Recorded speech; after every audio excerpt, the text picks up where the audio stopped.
আসসালামু আলাইকুম। আবারও আমরা 16 নং প্রশ্নের সমাধান নিয়ে আসলাম। তাহলে এটা হচ্ছে লেফট হ্যান্ড সাইড। তাহলে আমরা ভগ্নাংশ থাকলে লসাগু করতে হয়, তাহলে আমরা লসাগু করব sec a + 1 * tan a।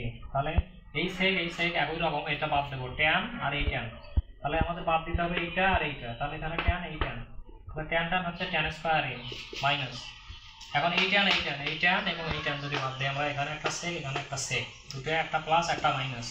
তাহলে আমরা জানি, তাহলে sec a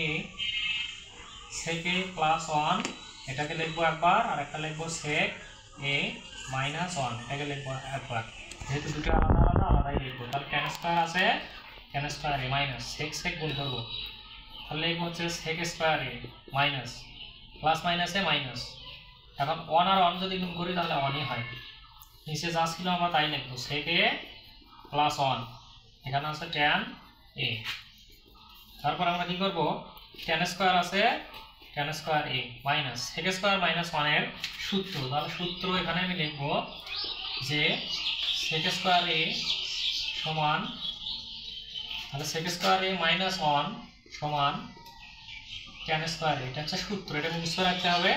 তাহলে এটা সূত্র কেউ যদি কারো যদি মনে না থাকে তাহলে দেখবা যে এখানে যা আছে এই পাশে বাম পাশে অপোজিটে তাই আছে।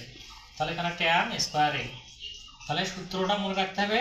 আর টেকনিক হচ্ছে এখানে যা আছে এই পাশেও বুঝতে হবে যে এখানে যেটা আছে এটা হয়তো আর সূত্র, সেকের বিপরীত tan সূত্র, এটা tan। তার নিচে যা ছিল আমি তাই লিখি sec a + 1, আর এখানে tan a আছে tan a। তাহলে এখন tan থেকে tan প্লাস tan মাইনাস কাটা, তাহলে 0/, নিচে যা আছে তাই, তাহলে sec a + 1 আর একটা হচ্ছে tan a।